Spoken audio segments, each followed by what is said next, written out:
Commentaire de saint Thomas d'Aquin sur l'Évangile de Jean, chapitre 6, verset 38. La volonté du Père. Le Seigneur donne ensuite la raison pour laquelle le pain spirituel peut être possédé, son dessein d'accomplir la volonté du Père. Puis il montre quelle est cette volonté et quel en est l'accomplissement final.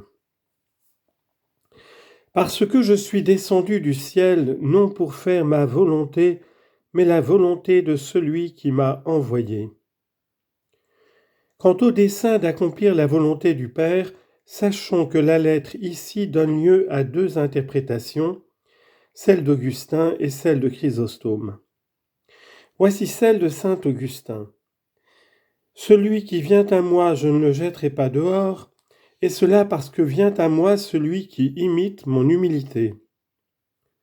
En effet, après avoir dit « Venez à moi, vous tous qui peinez », le Seigneur a ajouté « Mettez-vous à mon école, parce que je suis doux et humble de cœur. » Matthieu chapitre 11, versets 28 et 29. Or voici la véritable douceur du Fils de Dieu, il a soumis sa volonté à celle du Père. Et voilà pourquoi il dit « Je ne le jetterai pas dehors », parce que je suis descendu du ciel, non pas ma volonté, mais la volonté de celui qui m'a envoyé. C'est parce qu'elle était orgueilleuse que l'âme est sortie de Dieu, et c'est pourquoi il est nécessaire qu'elle revienne par l'humilité, en venant au Christ par l'imitation de son humilité, qui consiste en ceci, faire non pas sa volonté propre, mais celle de Dieu. Précisons qu'il y a dans le Christ deux volontés. L'une relève de la nature humaine, elle lui appartient par nature et par la volonté du Père. L'autre relève de la nature divine, et cette volonté est la même que celle du Père.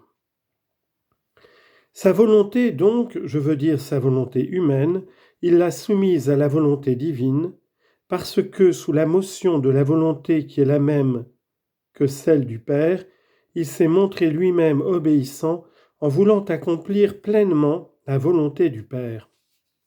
Citation. « Accomplir ta volonté, ô mon Dieu, voilà ce que j'ai voulu. » Psaume 39, verset 9.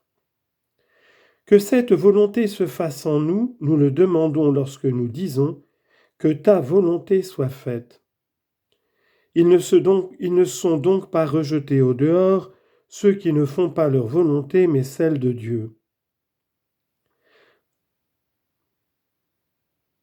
Le diable, en effet, voulant faire sa volonté, qui est celle de l'orgueil, a été rejeté du ciel.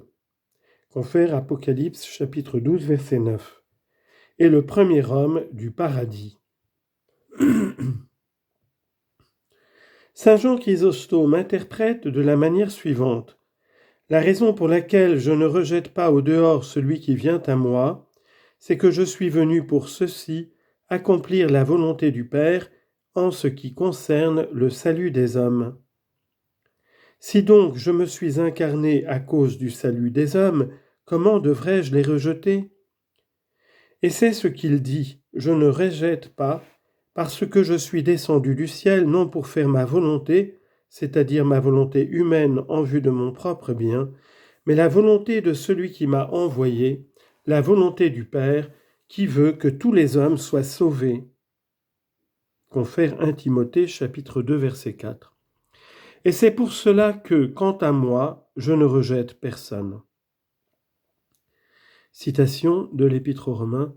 Si en effet, étant ennemis, nous avons été réconciliés avec Dieu par la mort de son Fils, à bien plus forte raison, une fois réconciliés, serons-nous sauvés dans sa propre vie. Romains chapitre 5, verset 10. Le Christ considère ensuite quelle est la volonté du Père. Il l'expose d'abord, puis il en donne la raison. Jésus a donc dit « Je ne jetterai pas dehors ceux qui viennent à moi, parce que j'ai pris chair pour faire la volonté du Père. Or la volonté de celui qui m'a envoyé, le Père, c'est que précisément celui qui vient à moi, je ne le jette pas dehors. Et c'est pour cela que j'agis effectivement ainsi. » Citation, « Telle est la volonté de Dieu, votre sanctification. » 1 aux Thessaloniciens, chapitre 4, verset 3. Et pour cette raison, il dit que de tout ce qu'il m'a donné, je ne perde rien. Autrement dit, Père, que je n'en perde aucun jusqu'à ce qu'il parvienne à la résurrection à venir. Dans cette résurrection, certains seront perdus, non pas de ceux qui lui ont été donnés par prédestination éternelle, mais les impies. Comme il est dit, le chemin des impies se perdra. Psaume 1, verset 6. Quant à ceux qui seront gardés jusque-là, ils ne seront pas perdus. Cette expression « que je ne perde » ne doit pas nous laisser penser qu'il ait besoin de la sollicitude de ses proches ou que la perte de quiconque soit pour lui un dommage.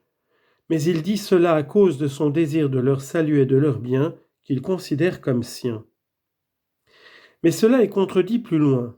Pas un d'eux, c'est-à-dire de ceux que tu m'as donnés, n'a péri hors le fils de perdition. Jean chapitre 17, verset 12. Mais cela est contredit plus loin. Pas un d'eux, c'est-à-dire de ceux que tu m'as donnés, n'a péri hors le fils de perdition. Donc certains de ceux qui lui ont été donnés sont perdus. De ce qu'il dit ici, que je ne perde rien, ne semble donc pas juste. Mais il faut dire que parmi ceux qui lui ont été donnés selon la justice présente, certains sont perdus, mais pas parmi ceux qui lui ont été donnés par prédestination éternelle.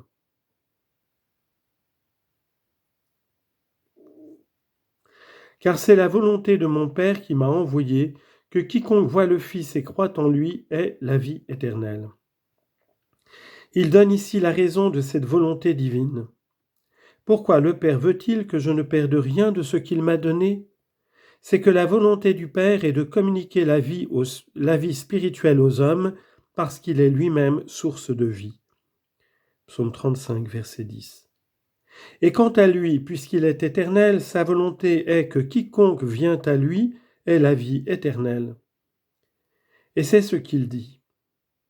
Mais il faut noter qu'il avait dit plus haut, « Celui qui écoute ma parole et croit à celui qui m'a envoyé », tandis qu'ici il dit que quiconque voit le Fils et croit en lui, de manière à nous faire comprendre que la divinité du Père et du Fils est la même, elle dont la vision par essence est notre fin ultime et l'objet de la foi. Cette parole « voix » ne signifie pas la vision par essence que la foi précède, mais la vision corporelle du Christ qui conduit à la foi. Et c'est pour cela qu'il dit explicitement « quiconque voit le Fils et croit en lui ». Et plus haut, citation, « Celui qui écoute ma parole et croit à celui qui m'a envoyé est passé de la mort à la vie. » Jean chapitre 5, verset 24. Et plus bas, « Ceux-ci, à savoir les signes opérés par Jésus, ont été écrits afin que vous croyiez que Jésus est le Christ, le Fils de Dieu, et afin que, croyant, vous ayez la vie en son nom. » Jean chapitre 20, verset 31. « Et moi, je le ressusciterai au dernier jour. » L'accomplissement plénier de cette volonté du Père viendra au terme, et c'est pour cela qu'il ajoute « Et moi, je le ressusciterai au dernier jour », parce que le Père veut qu'il ait la vie éternelle non seulement en son âme, mais aussi en son corps. Ils se réveilleront, Daniel chapitre 12 verset 2, de la même manière que le Christ est ressuscité. Le Christ ressuscitant d'entre les morts désormais ne meurt plus. Romains chapitre 6 verset 9.